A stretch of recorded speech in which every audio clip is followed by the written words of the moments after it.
Amazing. Wow. Last Sunday for 2012. How do you feel about that? Yeah. How many of you would be pleased to see an end of this year? How many are looking forward to what's coming up for the new year? How many of you hope it's going to be better than the last year? Yeah. How many are you expecting it to be better? I am. I really am. I've had a great year, but I'm expecting next year will be even better. I really am. I'm expecting it just to get better and better and better. Like a good wine, matures well with age. I guess at this time we tend to do a bit of a stock take and do, okay, you know, you see on television, we see what happened in the year 2012 and we kind of rehash the year's events, the calamities, the good things that have happened. And I've been doing a little bit of stock take in my year too, and I thought, well, what have I learned that I won't do again? Just one simple thing is when I go tramping next, I will buy a new pair of tramping boots. 3 toenails later, I figure my foot size has changed. And another thing, just a smart little thing, these things here, which Ian brought back from a pastor in Wellington, who was telling him they're the next best thing to sliced bread, are absolutely revolting. They're crispy seaweeds. Have you ever had crispy seaweed before? It is terrible. Would you like to try some? There we are. One brave, oops, sorry about that. There's no weight in that. One brave guy, try the crispy seaweed, see what you think. It is terrible. So that's one thing I will not be doing again next year. I've also learned this year that Ian is actually quite a good chef. You know, he studies how to do a steak and he looks up Jamie Oliver and watches how to do this and how to do that. Then he tries to instruct me in the kitchen as to what I'm doing wrong. I don't think he's learnt yet that that's not a good thing, but hopefully, it'll drop from here to here at some stage. But I have learnt to actually really enjoy when he does the meal because he actually takes more time over it and is more concerned about the details. Whereas I just want to get it out there on the plate and carry on. You know, is God considered, God is a seasonal God. Many times we think he's linear. He's moving from A to Z. But actually he's not. He's a God of seasons. And as we embrace and experience the seasons in our life, it reminds me a little bit about the there's a thinking in Judaism and Jewish weddings. When they present the ring ones to another, the ring, of course, as you know, it's a ring of covenant and it's a circle.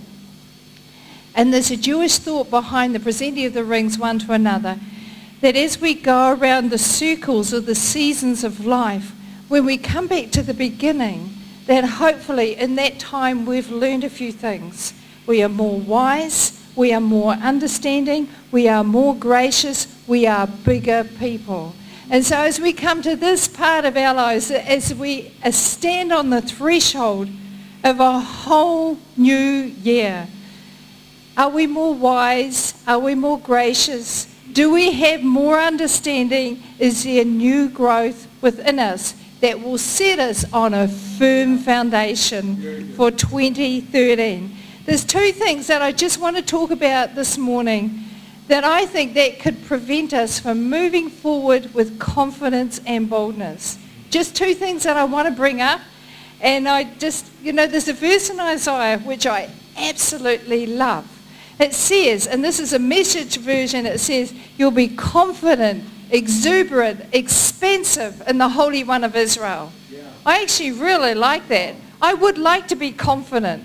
I would like to be exuberant. And I would like to be expansive in the Holy One of Israel. And I want to just talk about 2 things that actually can dampen that right down. And I believe it's for every part of us. Just this last week, I was travelling down to Bluff to go and visit a cousin that I have down there. Her name is Megan, and I've only just found out in the last month that she's down there, that she's my cousin. And I've never really known her before. And I've been going and just making contact with her, and there's a great chemistry with her. She's just 1 year older than me. And, we've just got a really great rapport. The sad thing is she's dying of cancer. And as I go down, I'm very, very aware that I haven't got much longer left. In fact, she wasn't sure that she'd even make it to Christmas. And as I'm driving down, I'm thinking, oh, if only I had known she was there sooner. If only we'd made the contact. If only, if only, if only. And you know, in our life, we can be full. Our thinking can be full of if-onlys. If only I hadn't married that person. If only I hadn't chosen that employment. If only I hadn't made that decision. If only I hadn't said that hurtful thing. If only I hadn't done that. This may be different. And we can marinate in if-onlys. And if you're a thinker personality, a thinker person can see things in their mind in 3D. And they had the kind of mind that replays videos, like a television. They'll think of an experience and then the video will play in their mind. They're the sort of people that go to bed at night and they're lying there and they can't get to sleep because that wee man in their mind will not shut up. You will know if you are a thinker or married to a thinker. And their mind will go over and over and over. And often it's full of if-onlys. If only I'd said that. That would have been different. If only I had done that, that would have shown them. And we can replay and rehash situations in our mind as we go over the if only. And often in our minds, we're not aware of what's underneath. I had a situation in my own life just about a month ago where we had a phone call about a person that we had a lot of contact with and they were in a lot of pain. And Ian was talking to them and I knew who he was talking to and he got off the phone and said, well, they're in a bit of misery. And I said, good, because it's actually about time they suffered. Because they've been so horrible and mean to other people and made other people's life a misery, I'm jolly glad he's in a bit of a pickle. And I was actually astonished at this. But then the more I thought about it, the more angry I got. And suddenly all the stuff that that person had done to me over the years, and I'd stuffed it down and put it down and refused to think about it because every time I thought about it I felt angry, so you just don't think about it. And all that, suddenly the lid was taken off and there was this great big tide of emotion that rose up in me which was full of bitterness and resentment and anger. I was quite shocked. I had no idea that was down there inside me. And Ian looked at me and he was quite surprised too. He thought, oh my goodness, this is a great look for a pastor. You want to help people and all I wanted to do was for that person to suffer. You know, as for ministering life, no. I wanted him to die by degrees and enjoy the misery on the journey. This is not really a good look. I knew I needed to forgive. I mean, you've heard me preach that you've got to forgive. I knew I needed to. It's just, I've got to do it. But did I want to? No, I didn't. I didn't want to forgive them. I wanted them to suffer. And my mind's going, you've got to forgive. My emotions are going, no, I'm glad they're feeling miserable. And then you start thinking, well, I don't know whether you're like me, but I was starting to weigh up my options. If I hang on to this, what will I look like in 5 years' time? Because this sort of stuff grows. It just does. It doesn't just sit there. It's like your garden. You leave it and suddenly it sprouts weeds. What will I look like in 5 years' time? And I thought of all the miserable, unhappy people I know and thought, yes, I'd be well on my way to being that person. But if I let it go, what will I look like in 5 years' time? Well, I'll be much lighter and much freer than I was at the present time.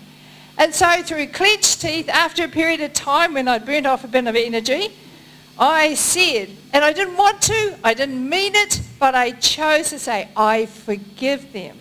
I release them from my judgment and I bless them. Did I feel good about it? No.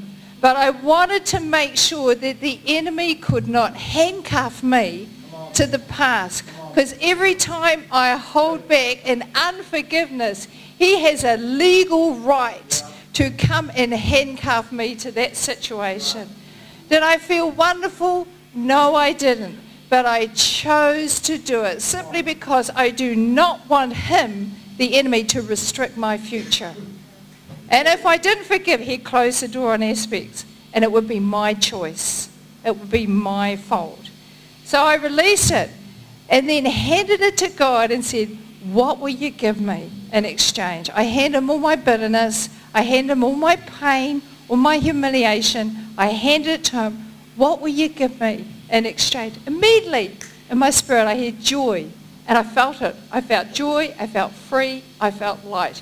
You see, we don't know often what lies beneath.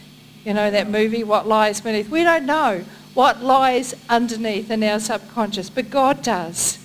He knows exactly what's happened. And in the right time and in the right season, he allows the right set of circumstances to occur in our lives that suddenly it flares up and it's right in front of your eyes. And you go, whoa, I didn't know that was inside me. And it's not to judge me. It's not to criticize or condemn me. It's just so I can make the right choices to bring healing into my life. And so I am released from the enemy's handcuffs out of me. You know, when we think and live in this sort of stuff, you know, our thoughts take up mental real estate. And they're not just random things that go here and go there and disappear. No, they take up mental real estate in our brain. And when we live in unforgiveness and live in disappointment and failure, it's going to weigh us down. It'll bind us. And you know what? Mostly it's our choice. And so I want to encourage you, let it go. Jesus warned us that offences would come. Right. Luke 17:1, offences will come. If you're looking for a charmed life today, we need to go look somewhere else because life is unfair. Offences will come into our life. And then he tells us how to deal with it. He says, Luke 6:28, bless those that curse you. Pray for those that insult you. This is supernatural stuff here. Matthew 5:44, love your enemies and pray for those who persecute you. How do you love your enemies? I mean, you think of all the movies that you see on TV, you know, people love each other, they're falling over each other, hugging each other. Is it like that? No. You can't love someone who criticizes you, judges you, cuts you down, injures you, tries deliberately to hurt. You can't love them like that. What it means is to just have a heart of benevolence for that person, wanting the very best for them. And sometimes that means keeping a distance, but wanting the best for them, wishing them well, speaking well of them and to them. And you know, the Lord will give you a grace to be able to pity the brokenness that's in their life that causes them to react that way. It's not that you love their behavior. It's not. You separate the behavior from the person. God does that with us. He loves us. He separates us from the behavior. And we've got God in us. We can do that too. You love the person, but you may hate the behavior, but you love the person. And you bless them and wish well for them. When you bless them, you speak well of them. You speak well to them. You don't slander them, cut them down, criticize them. You just speak well of them. And you look for something to commend them. If you can't find anything to commend about them, don't say anything. That's what it means to bless someone. You know, in life, things happen and we get hurt. And this is universal. We all get it. None of us can live a charmed life where nothing happens. And there are many, many opportunities to nurse grudges. Now, as many of you will know, I'm a nurse. And I've nursed all sorts of people in my years of nursing. I've nursed bores. I've nursed control freaks. I've nursed people who don't want to be a bother, so they'll rather lie in discomfort rather than ask for help or pain relief. I've nursed raving egotists who think that the whole hospital should rotate about their own particular program for healing. But in all my years, to the best of my ability, I've never nursed a grudge. And so I started thinking, okay, how would I nurse a grudge? And so started thinking, well, when someone comes in, the first thing you want to do is make them comfortable. So you present them the nice hospital bed and they lie on that, and you try to the best of your ability to make them comfortable. If they're in pain, give them pain relief. Need oxygen, give them oxygen, whatever. Throwing up, give them something to stop them throwing up. You try to make them comfortable. How do you make a grudge comfortable? Well, of course, you've got to quieten all those annoying voices that tell them that they shouldn't be doing that. You know, all those annoying voices that say, actually, you need to forgive. That's not comfortable for a grudge because they don't want to know that. And you tell and for them, they need to learn to tune out any thought that they could grow through this experience. And any pleas not to take it personally is just terrible for a grudge because they don't want to hear it. So you help them know that actually you don't need to learn to listen to that. And you give them out band-aids of denial. So all that pain and that kind of bandages cover up all that pain. Suppress it down. Any bleeding point of agony, you know, put pressure on it so it stops bleeding and just cover it up with layers and layers of denial. Don't think about it. And then that'll go away. It's either that or they'll be the drama queen that magnifies everything. So they'll either denial or magnify everything, you know, one way or another. You could always tell those voices, look, I'll forgive later, like after I've thought about it and considered a little bit of revenge that hopefully doesn't look like I've done it. It just sort of has happened. Or, you know, talk to my friends because, of course, you know, I need counsel as to the right way. That would make a grudge feel very, very comfortable. Second thing you need to do for a grudge is feed it.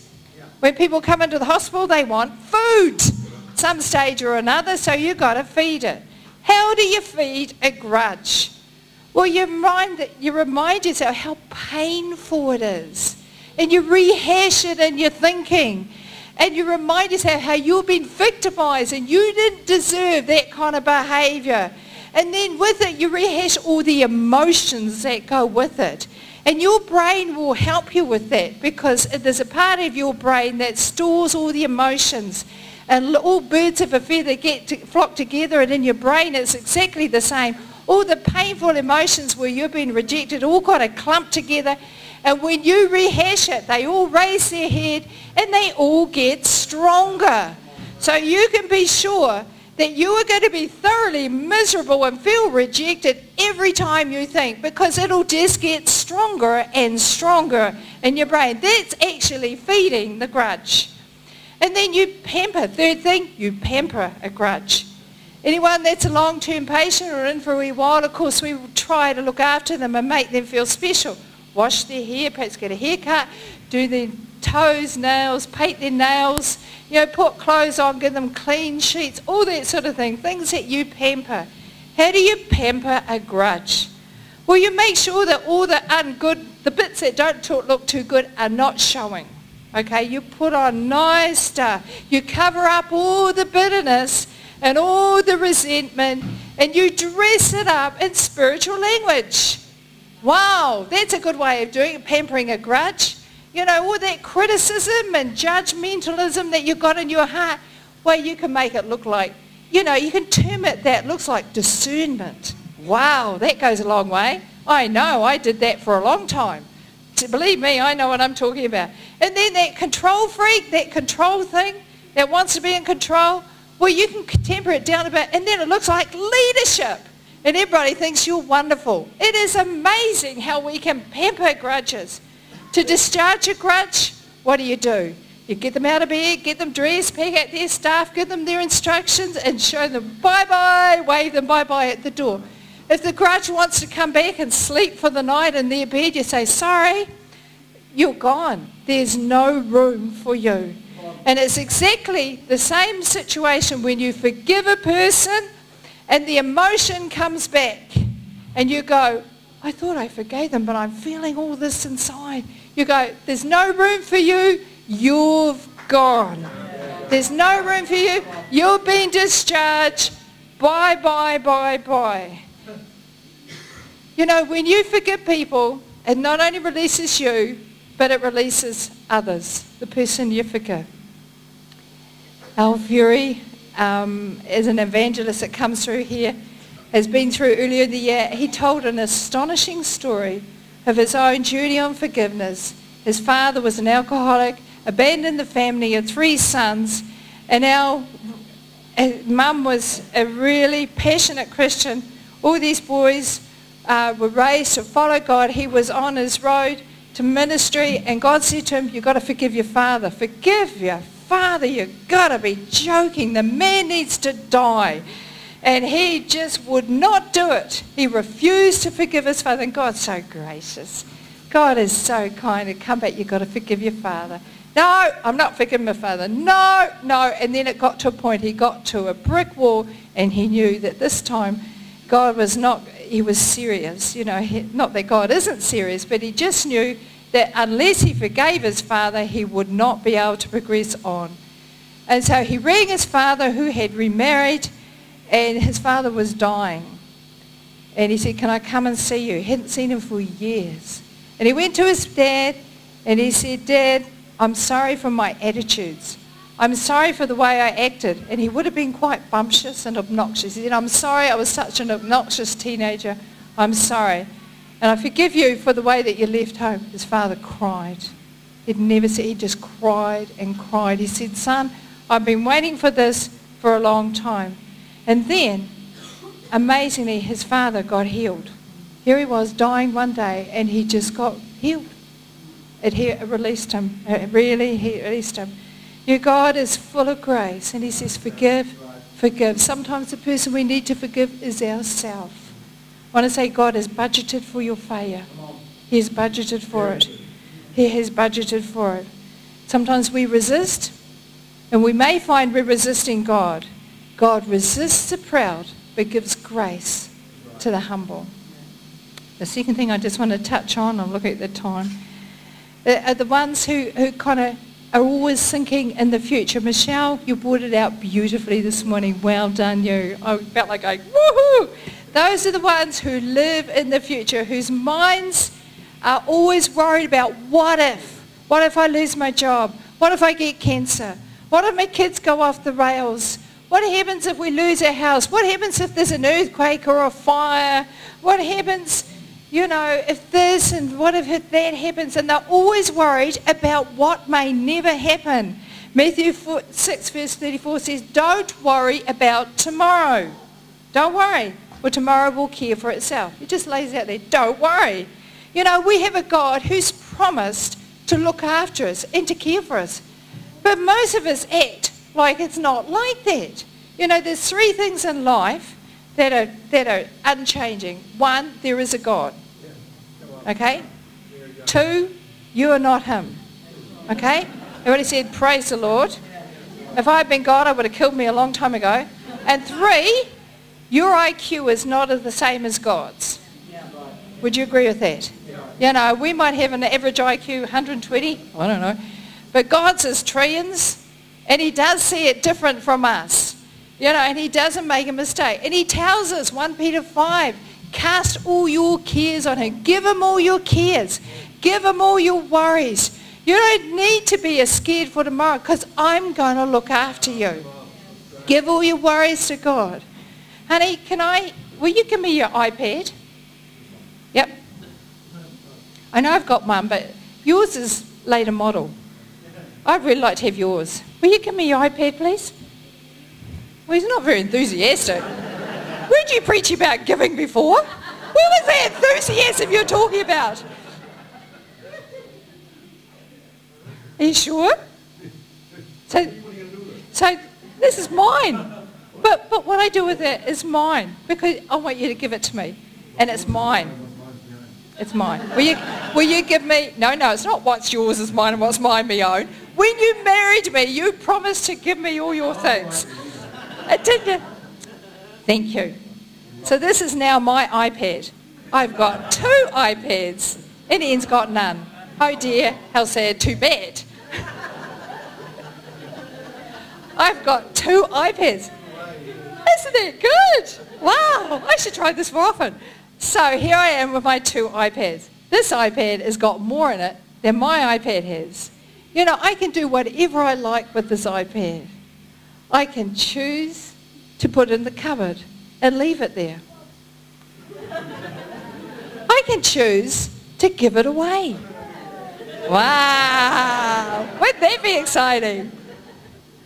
I can choose to smash it if I want to. Wow, how would you feel about that, honey? He's working on his enthusiasm. I can choose to do whatever I like. I can throw it away. I can, because it's my iPad. Have you ever had a gift given to you that's got strings attached? You know, you get this lovely gift, but you know there is strings, invisible strings attached, where you've got to give recognition, admiration, honour, time, appreciation, whatever. You've got to give it because of the invisible strings. When we started at Tanika, we did our training at Tanika Bible College. We arrived up and it was just a small college, and there had been a couple that had donated a car to the Bible College. And they were very, very grateful, but they decided, the principal of the college decided that actually we don't need a car, we actually need more books for the library. So they sold the car to raise money to buy more books for the library. The donors were not happy. That gift had strings attached to it. That gift had strings attached to it. But when we give our cares and our worries to God, sometimes we've got strings attached to it too.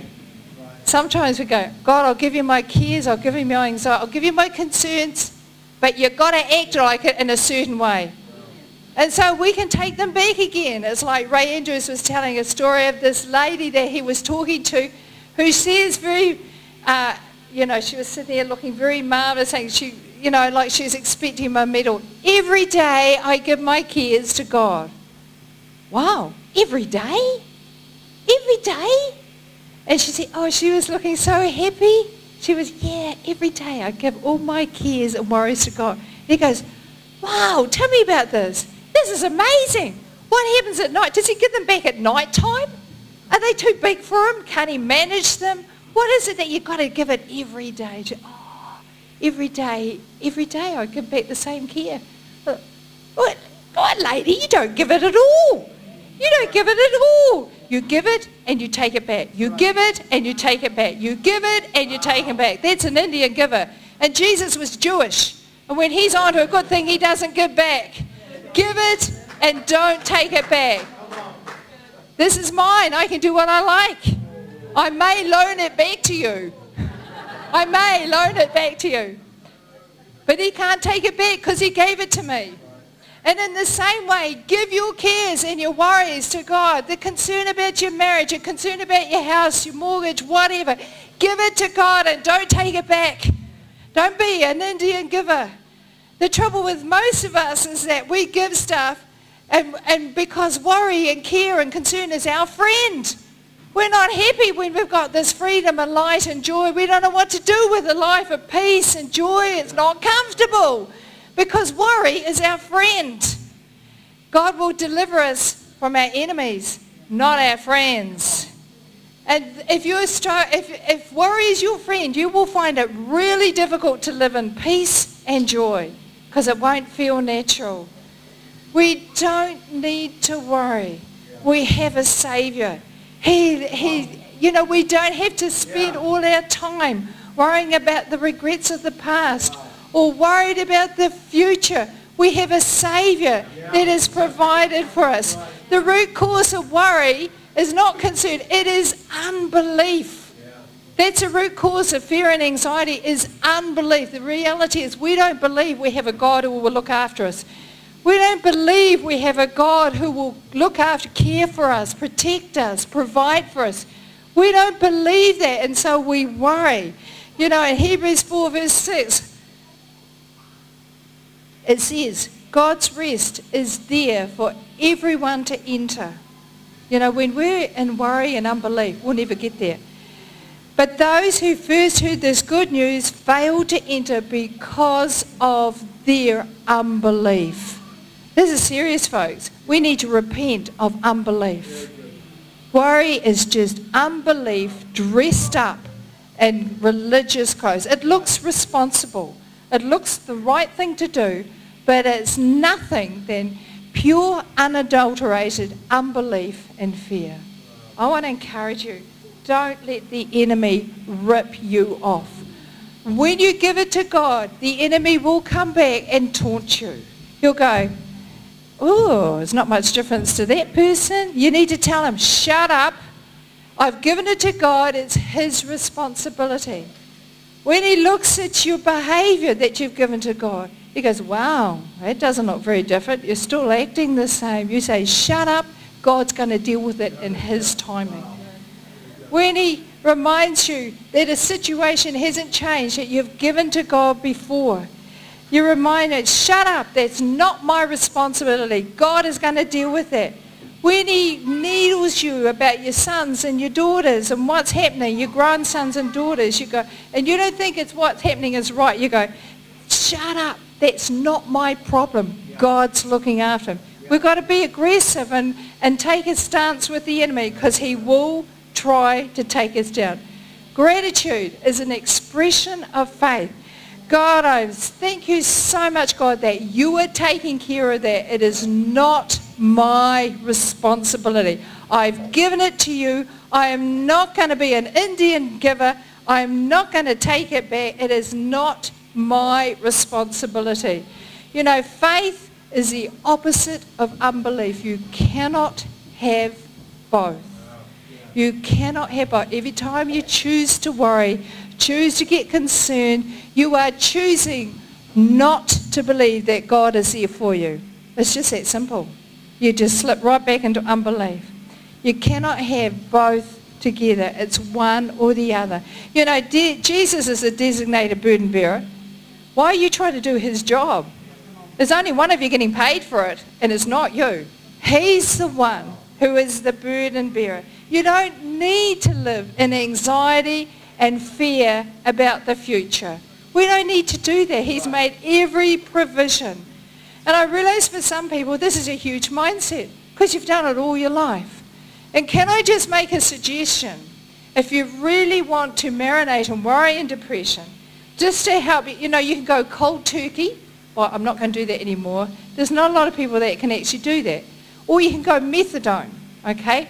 Let's just have a short period of anxiety and concern that we can indulge, but let's just shorten it every day. Okay, so if you want to go that track, my suggestion for you is, okay, let's allow 20 minutes for fear and anxiety. And set a timer, okay? Timer in the kitchen, set the timer.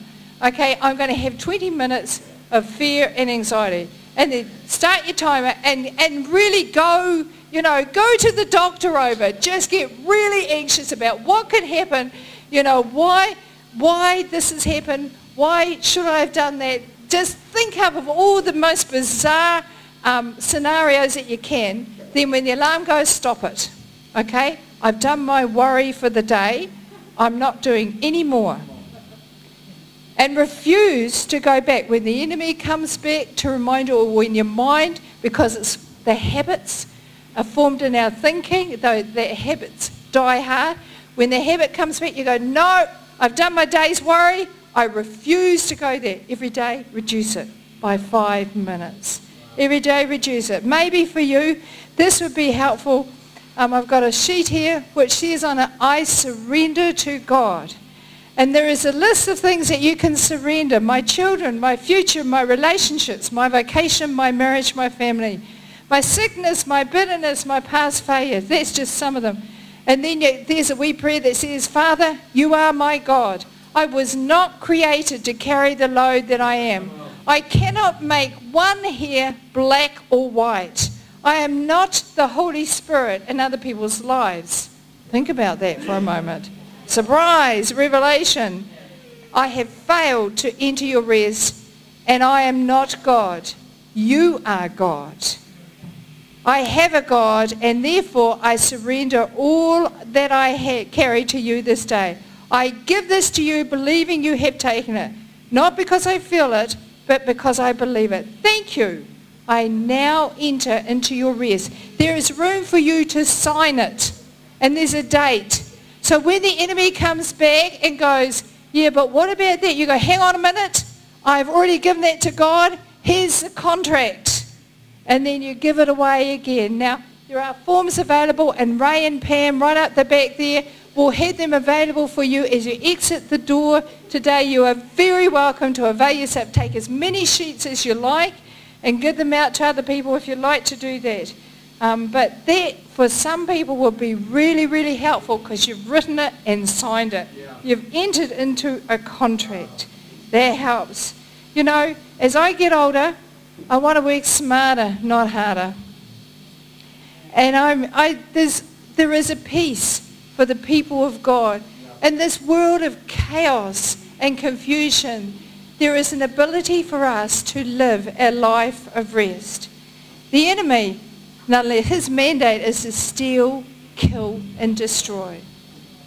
How does the enemy steal from your life? He wants to kill us and destroy us. He can't stop us from going to heaven, but he can make sure it's one hell of a trip.